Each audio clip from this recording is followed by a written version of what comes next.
Bienvenidos al segundo acto de las jornadas por el 250 aniversario de Teresa Cabarrús en Carabanchel Alto. En primer lugar, gracias a la biblioteca por dejarnos este magnífico salón de actos y gracias a todos vosotros por venir. Voy a presentar al autor de la novela que presentamos hoy, ¿vale? Él es José Manuel Puig Gómez, digo, a ver si me voy a equivocar. No, Puig Gómez, muy bien dicho. Vale. Y nada, es vecino de aquí de Carabanchel Alto, de nuestro barrio. Yo os digo un poco cómo lo conocía a él. ¿Vale? Yo, buscando información sobre Carabanchel, no recuerdo exactamente el qué, a lo mejor sobre Teresa Cabarrús, probablemente, encontré su novela. ¿Vale? La primera parte, que es esta de aquí, la del tiempo helado, y no tenía, yo ni conocía nada. Leí la novela y dije, anda, mira, un vecino de Carabanchel Alto que escribe una novela de misterio y en la cual habla de Teresa Cabarrús. Pasó el tiempo y no le conocía hasta ahora, ¿vale? Hasta ahora que he tenido la suerte de conocerle, cuando ya salió la segunda novela, y entonces ahí ya sí que uno de los personajes principales, luego lo hablaremos, es Teresa Cabarrús y su padre Francisco Cabarrús. Entonces dije, no, yo tengo que conocer a este hombre, a este señor, a este gran escritor. Y nada, y aprovechando que al final pues decidí organizar las jornadas por el nacimiento de Teresa Cabarrús, dije, tenemos que presentar estas dos novelas. Así que pues por eso estamos aquí. Y nada, y pasamos a hablar de las novelas, ¿vale? Pues nada. Si quieres tú saludar. Sí, hombre. Adelante. Bueno, ya estamos todos, porque ha llegado mi madre, la última. Mi madre para esto. El autobús tiene una. Bueno, pues muchas gracias por venir. Yo soy José Manuel Puig, soy el autor de las dos novelas que tenemos aquí delante, El tiempo helado y la segunda parte, La ilusión del tiempo o El tiempo helado. Yo también quiero daros las gracias por vuestra asistencia. Muchas gracias por haber venido. Vamos a intentar que sea lo más ameno posible y lo más divertido. Y también quiero dar las gracias a Fran, al que muchos de vosotros ya conoceréis, por ese libro tan importante y esa obra magna que ha hecho, la historia de los carabancheles desde su origen hasta la elección a Madrid. No era necesario esto. Sí, no, oye, lo que me has pagado tendría que... Pues nada, confío estar a la altura de estas jornadas tan importantes que vamos a celebrar, este 250 aniversario del nacimiento de uno de los personajes más importantes que ha nacido en Carabanchel Alto, si no el que más. ¿El que más? Yo creo que el que más. ¿Sabéis a quién me refiero, no? ¿A quién? No, a mí no. Yo no he nacido aquí. Pero él no tiene 250 años, él no puede ser. Teresa Cabarrús puede ser. A Teresa Cabarrús. Bueno, pues... Vale. A ver, una cosa que me ha dicho José Manuel es, venga, vamos a presentar dos novelas, pero no podemos contar el argumento de las novelas. Entonces yo dije, va a ser una presentación complicada. Pero bueno, vamos a intentar no hablar mucho del argumento, porque algo se nos escapará siempre. Bueno, es cuando yo me enfrenté a la presentación del libro, lo primero que vi es la gran dificultad que tiene, bueno, pues presentar dos novelas sin contar de qué van. Aunque bueno, algún dato daremos. Aunque muchos de los que veo aquí yo creo que se han leído la novela, o al menos eso me han dicho. Bueno, se lo ha leído uno y no lo hemos ido contando. Porque es que si al final estamos hablando del argumento, son libros que yo los he realizado para ir descubriendo según se van leyendo. Forma parte de la gracia del argumento. Además, quiero hacer, mira, voy a hacer aquí, no es un autor que sea mucho de mi gusto, pero ha hecho un último libro, que es Pérez Reverte, que me encanta, y él dice una frase muy importante en este libro, a mí me parece importante, y es que los libros plantean un duelo entre el autor y el lector. Él ha hecho una novela basada en los mundos de Sherlock Holmes, el duelo que él plantea es descubrir al asesino. Yo, en cierta manera, también estoy planteando un duelo con todos los lectores. Es decir, yo como autor desafío a los lectores, todos ustedes, a que averigüen qué es realidad y qué es ficción. Y es difícil, porque muchas veces la realidad supera a la ficción y la ficción a veces parece que no es real. ¿De acuerdo? Y bueno, pues si queréis, sin más preámbulos, pues vamos a empezar a hablar. Hay que empezar a hablar, aunque realmente el motivo de la presentación, sobre todo estando dentro del 250 aniversario del nacimiento de Teresa Cabarrús, lo suyo sería hablar de este libro, de La ilusión del tiempo, que es donde aparece fundamentalmente este personaje. pero no se puede hablar de este libro sin antes dar una pequeña reseña del tiempo helado.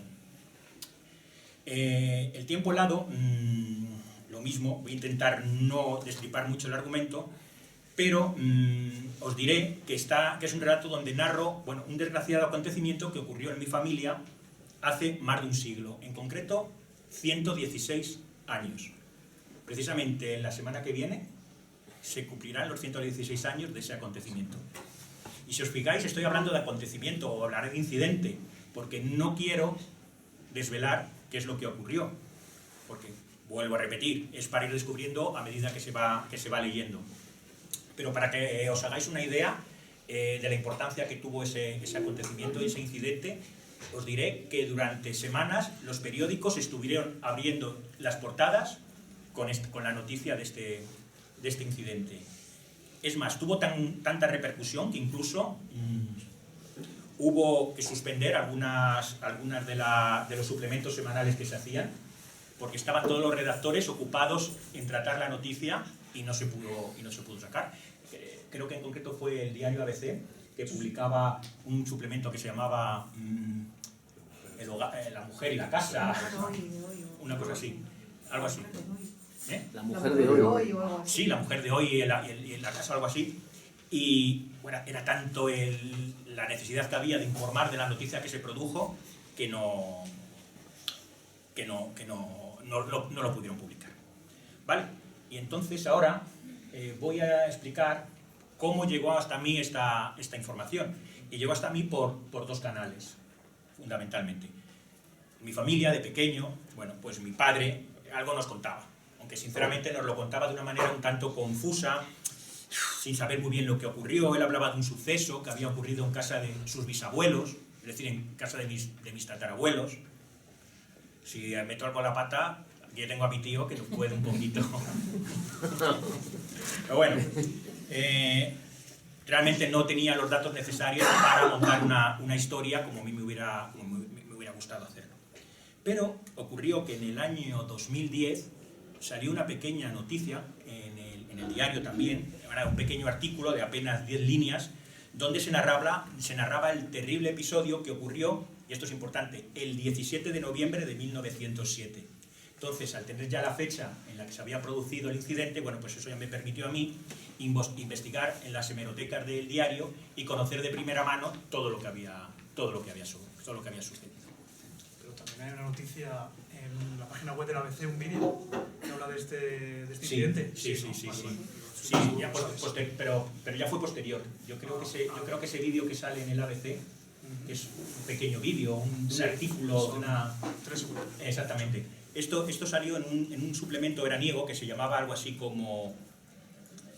Pues no lo recuerdo cómo se llamaba. Bueno, era Crímenes de Verano, creo que se llamaba, o algo así. Y entonces, pues ahí, bueno, salían las apenas 10 líneas, pero lo importante era que teníamos la fecha de cuándo se produjo.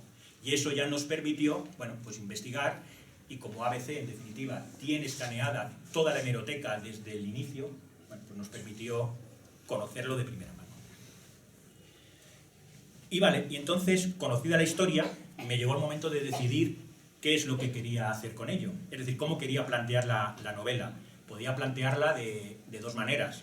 O bien hacerlo simplemente dedicándome a transcribir la noticia, contar lo que había ocurrido, pero me pareció que quizá eso sería repetir lo que estaba pasando en el periódico. Es decir, pues sería un artículo periodístico más. Por lo tanto, se me ocurrió que sería quizás más interesante mezclar dos realidades. Es decir, mezclar el presente con el pasado. El pasado, bueno, pues se desarrolla en el viejo Madrid. Es el Madrid que todos tenemos idealizado, de chulapas y chulapos, de manolas y violeteros y violeteras, de anticuarios y del rastro. Y el rastro tiene especial importancia en la novela, ya lo iremos viendo. Y el presente quise darle un toque absolutamente cotidiano. Es decir, ¿y qué hay más cotidiano que el barrio donde has nacido, donde vives, donde te levantas todos los días? Y por eso elegí Carabanchel Alto como el lugar donde iba a desarrollarse el presente de la novela. Y además, como todos sabéis, es el barrio del que Manolito Gafotas dijo que solo le faltaba el mar para ser el mejor barrio del mundo. Por lo tanto, Somos el tercero. Muchas noticias. bueno, pero porque no tenemos mar. Llegará, pero llegará. Exactamente. Pero si tenemos mar, bueno, pues ya no habría ningún problema. Por lo tanto, pues bueno, como se pretende, como os decía, que este acto fuera para presentar la ilusión del tiempo, tampoco me voy a entretener más en hablar del tiempo helado. Bueno, pues tal vez, tal vez sí, porque son las 7 menos cuarto, hasta el lunes tenemos tiempo y nadie me ha dicho que no. Ahora tenemos una ruta. Ah, sí, es verdad. Una pregunta, aunque no develamos mucho el argumento. Yo creo aquí en la portada aparece un reloj. Sí. No sé si lo veis. Es un reloj campesino, ¿no? Sí. ¿Nos puedes contar algo sobre este reloj? ¿Realmente existe este reloj? Pues ese reloj existe y ese reloj sigue colgado en casa de mis padres. Es un reloj que compró mi tatarabuelo, o al menos eso me han contado, pues aproximadamente a principio de siglo, pero lo compró de segunda mano, con lo cual realmente la antigüedad nunca la llegaremos a saber. Si en esta sala hubiera un relojero, quizá nos podría informar. Puede ser. Puede ser, ¿no? Quiero verlo. Qué casualidad, ¿no? Qué casualidad. Bueno, pues entonces ese reloj existe y bueno, incluso si tuviéramos tiempo, podría contar alguna historia de... Podría, pero no quieres, ¿no? Bueno, apúntalo y si nos da tiempo lo contamos. Que ese reloj es bastante importante en el argumento de la primera novela. Exactamente. Otra pregunta que tiene de interés. Sí, ya lo has dicho tú, que está basado en argumentos reales, en hechos reales, Sí. quiero decir, pero los nombres... ¿Hay algún nombre que yo le digo en las noticias en las que está basado en la novela? Has cambiado algún nombre, pero otros lo han mantenido. Sí. Algunos sí los han mantenido. ¿Por qué? Bueno, al principio, es decir, desde el primer momento decidí que todos aquellos nombres, iba a cambiar todos los nombres. ¿Por qué? Por dos motivos. Uno, por el hecho de que si se conoce el nombre es fácil averiguar y llegar al hecho que se ha producido. Con lo cual, lo que hice fue cambiar los nombres. Más me hacía gracia cambiar los nombres. ¿De acuerdo? Y por otro lado, porque en definitiva, a día de hoy, bueno, aparte de mi hermano, de mí, de los primos y de mi tío, pues tampoco quería preservar su anonimato. Por lo tanto, bueno, pues decidí cambiar los nombres. Algunos no los he cambiado, es cierto, pero es que son nombres que, bueno, que tampoco, es decir, tampoco iban a llevar a ninguna parte. Incluso hay personas a las que le he cambiado el nombre. Es decir, a una persona de la actualidad le pongo el nombre de una persona que estaba en el pasado y viceversa. Eso también me hacía gracia, pero sí, decidí cambiar todos los nombres. Otra pregunta de la primera novela. Está ambientada en una gran nevada, en un gran temporal. Vamos, que se narra la novela que negó que había 1 metro de altura por lo menos de nieve. ¿Cómo fuiste capaz de predecir Filomena? Bueno, yo ante todo tengo que decir que aparte de que, bueno, pues que me gusta mucho la historia, me gusta mucho, bueno, una cantidad de temas, pero soy un apasionado de la meteorología, ¿vale? Y a mí siempre me hubiera gustado conocer mi barrio, pues con una gran nevada, con medio metro de nieve. Pues entonces dije, pues bueno, pues vamos a pensar en una nevada. Y efectivamente pensé en una nevada y dije, bueno, pues ya que pienso en una nevada, no una cosita, no, medio metro de nieve, las calles cortadas, la gente sí puede salir de sus casas, incomunicados. ¿Y qué es lo que ocurrió? Pues que 4 años después vino Filomena. Con lo cual es lo que os decía al principio, que hay veces que cosas que parecen realmente imposibles se hacen realidad, y al contrario. Danos unos Hay cosas números que para la dices, lotería. Que danos unos números para la lotería también de Navidad, ya de paso, ¿no? Eso ya me lo han dicho alguna vez. ¿Por qué no me das el número de la lotería? Si tuviera la posibilidad de saber los números de la lotería, pues ya no estaría yo aquí. Estaría haciendo la conferencia desde un plasma, yo qué sé. Si quieres, para terminar de hablar un poco de la primera novela, que luego hablaremos a lo mejor algunas cosas también. ¿Cuál es el significado del título de la primera novela, El tiempo helado? Pues mira, te agradezco que me hagas esa pregunta. Estaba deseando poder decir eso. Bueno, está pactada la pregunta. Bueno, como os decía, bueno, el componente meteorológico es un personaje más, es un personaje más de la novela. Es tan importante como el protagonista, o es quizá el protagonista. Y entonces quería jugar con la palabra tiempo, pero con la palabra tiempo desde 2 puntos de vista. Tiempo, como componente atmosférico, componente meteorológico, es decir, como el estado de la atmósfera en un momento determinado por la humedad, por la lluvia, por el frío, en este caso por la nieve, ¿vale? Pero también el tiempo es muy importante, ya que considerarlo como una magnitud física, es decir, como la duración entre dos acontecimientos. Entonces, lo tuve claro, es decir, el tiempo helado. ¿Por qué? Porque cae más frío que la nieve. Pero sí hay una cosa que es más fría, el tiempo cuando se detiene. Entonces por eso le llamé el tiempo helado. Vale, pues si quieres pasamos a hablar un poco ya de la segunda novela, Bueno, que es la que presentamos hoy. Pues si quieres simplemente un pequeño apunte, porque quiero conectar las dos novelas, es decir, quiero pasar del tiempo helado a la ilusión del tiempo. Es decir, al final son acontecimientos distintos, pero son los mismos personajes, y son los mismos protagonistas, la mayoría, y además, ya se me ha ido lo que iba a decir. Y vas a conectar las dos. Ah, sí, perfectamente, iba a conectarlo.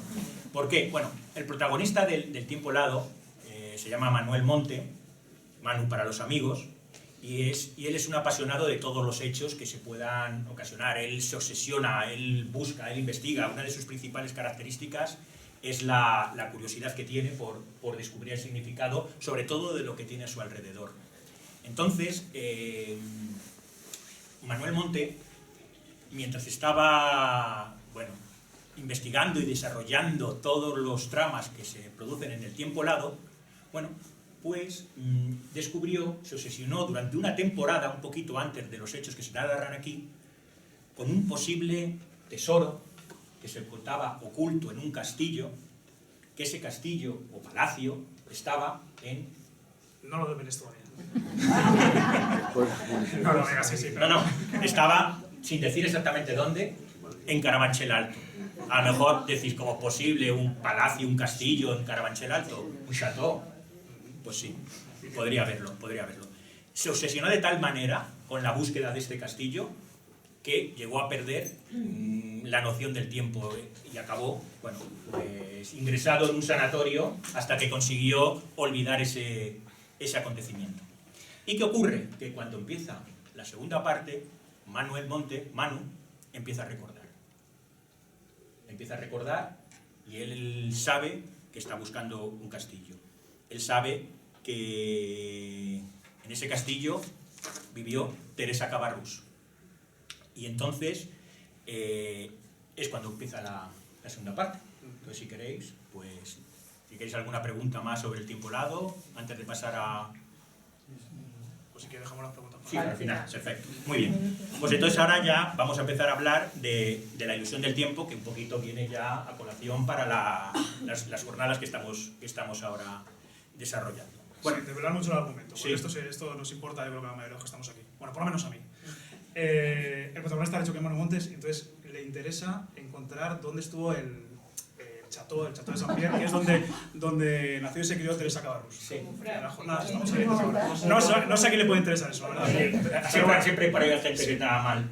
Se llamará Fran, ¿no?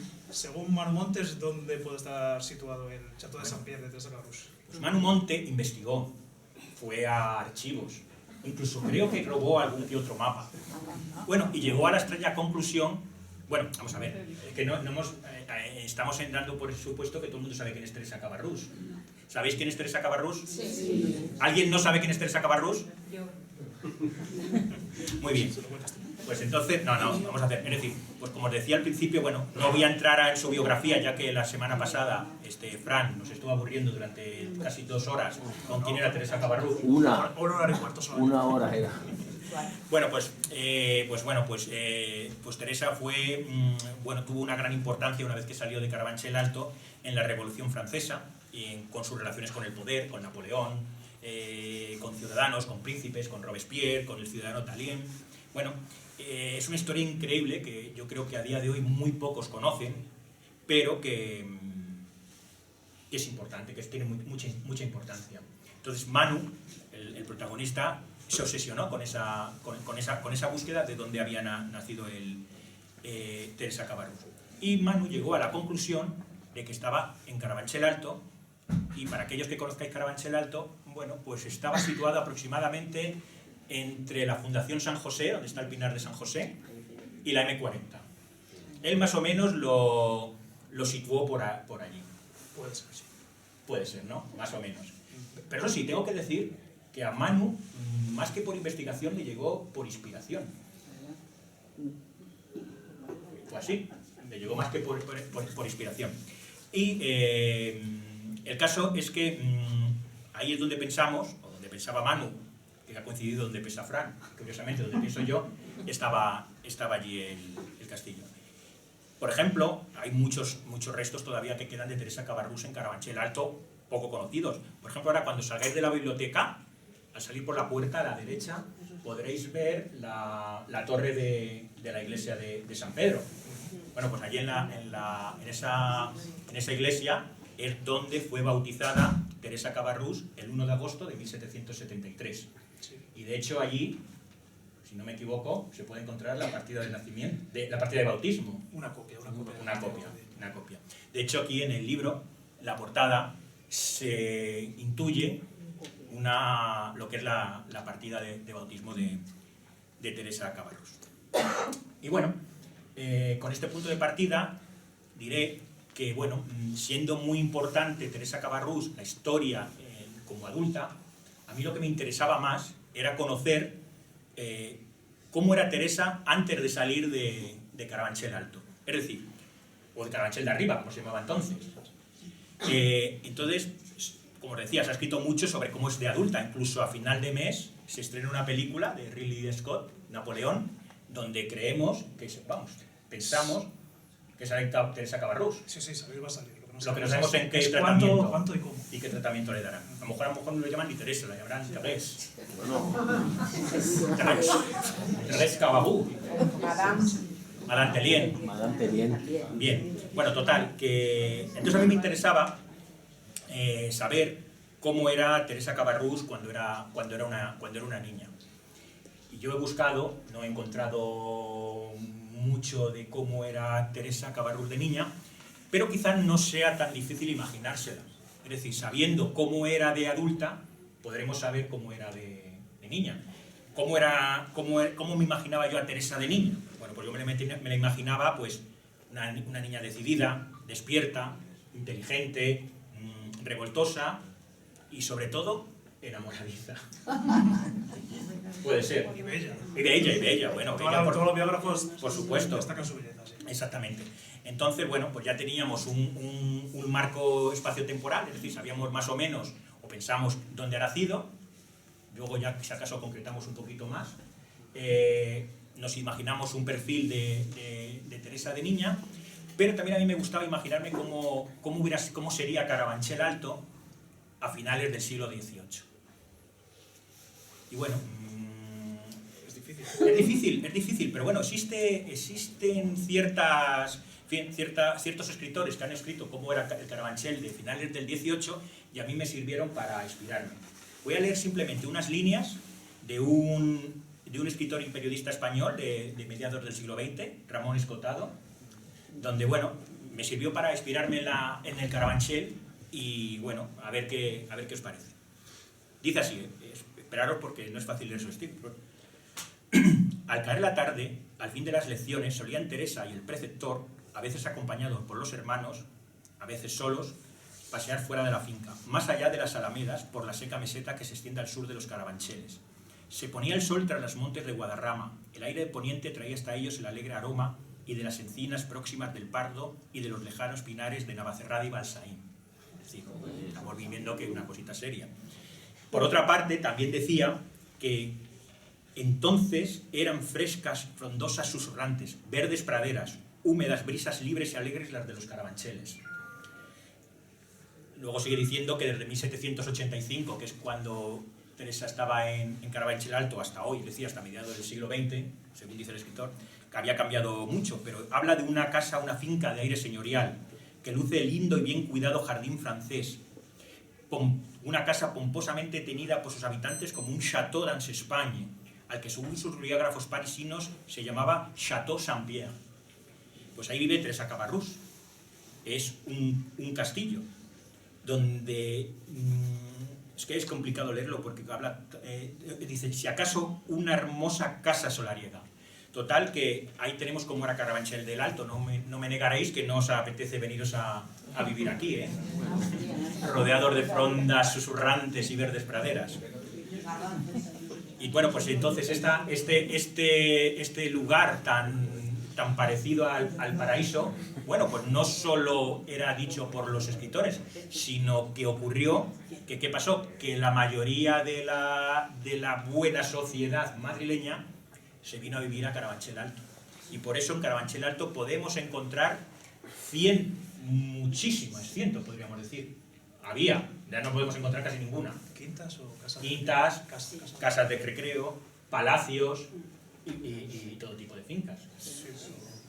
Quedar Pocas, pero bueno, tenemos algún ejemplo, como por ejemplo son la finca Vista Alegre. ¿La conocéis? ¿Habéis ido a visitarla? Bueno, además ahora mismo que está abierta y vamos, es un claro ejemplo de lo que era Carabanchel en aquellas épocas. Se trasladaba a la corte, o sea, ya no solamente eran personas importantes, es que estaba la corte. Correcto. Es que pues estamos hablando de la Quinta de Miranda. ¿Sabéis cuál es la Quinta de Miranda, no? ¿Cuál era? El Palacio de Eugenia de Montijo. Es decir, la emperatriz de los franceses. O el Palacio de Larrinaga. ¿Sabéis cuál es el Palacio de Larrinaga? Sí, el Amorós. Ah, menos mal. Porque aquí creo que hay gente que ha estudiado en el Amorós, ¿no? No lo estudia todavía. Ah, bueno, y allí veo una niña que estudia, sí, muy bien. Bueno, aquí entonces nos damos una idea de cómo era Carabanchel en aquella época. Y fíjate, y como nota curiosa, y esto creo, miénteme, corrígeme, pero creo que lo saco de tu libro. Es decir, a ver si sabéis, entre el 12 al 30 de junio de 1834, ¿dónde estuvo la capital del Reino de España? Pues en Carabanchel. En Carabanchel Alto. Y ahora tenéis que decirme dónde estaba. Exactamente en qué edificio, ¿no? Exactamente qué edificio. No, estaba justamente en el Palacio de Remisa, que el Palacio de Remisa es justo... ¿no? Al final es en el Palacio de Larrinaga, es donde la actual sede secundaria de la Amorós. Pues entonces eso hay que corregirlo. Eso está corregido ya. ¿Está corregido ya? Vale, Sí, hace pues mucho tiempo que allí, pero es el Amorós. pues es una pena que no estuviera ahí, porque es que tiene una anécdota muy buena. Es decir, si enfrente de ese... No, si no estaba enfrente de ese palacio, pues, y es decir, si no estaba ahí, pues ahí habría otro palacio seguramente. Sí. ¿Y qué estaba enfrente del Palacio de Godoy, que era donde yo pensaba que estaba el Palacio de Remisa? Sí, no, el Palacio de Marqués de Remisa estaba enfrente, pero donde estuvo la reina Isabel II en el 34, en el 834, fue en el Palacio de Larrinaga. Ah, bueno, vale, de acuerdo. Muy bien. Vale, ¿por dónde estaba el Palacio de Remisa? Enfrente justo. Enfrente justo. ¿Alguien de aquí ha estudiado en el Colegio Español? Uno de mis hijos. Pues justamente donde se hizo el edificio nuevo, el edificio nuevo del colegio, pues ahí estaba el Palacio de Remisa, más o menos, donde el Pentágono. Donde el Pentágono. De Avelino, donde el mesón Avelino. Correcto, Más abajo. más o menos por esa zona. Otra vez les propongo, es que bueno, se pueden encontrar difícilmente, pero todavía se pueden encontrar, y os propongo también cuando salgáis de la biblioteca, volver a mirar otra vez hacia la derecha, un poquito más abajo, y vais a ver un esqueleto. Prácticamente, me refiero al esqueleto de un edificio. Tiene de Halloween, ¿no? Prácticamente no queda nada, comido por la maleza, lleno de grafitis. Bueno, para los que ya os habéis leído La ilusión del tiempo, ahí está una villa que es muy importante en la novela. ¿Vale? Ahí permíteme que diga una cosa. Villa San Miguel, estás hablando de Villa San Miguel, está enfrente, ese edificio tenía nivel de protección 1, es decir, máxima protección. Igual que, por ejemplo, la ermita de Nuestra Señora Antigua, la que está ahí abajo en el Museo de Romero, al lado del cementerio, nivel de protección 1, no se puede tener más protección. Se abandonó ese edificio, lo derribaron y lo incendiaron. Y lo tenemos así. Ahora mismo, por ley, la administración está ahora mismo obligada a reconstruir el edificio. No creo que lo haga. Ya es difícil, pero vamos. En principio, bueno, es que es complicado, porque sería entre los propietarios y la administración, que debería ser a lo mejor la Comunidad de Madrid, que es la que se encarga del patrimonio. Pero es difícil que se haga, porque si no se ha hecho ya... El tema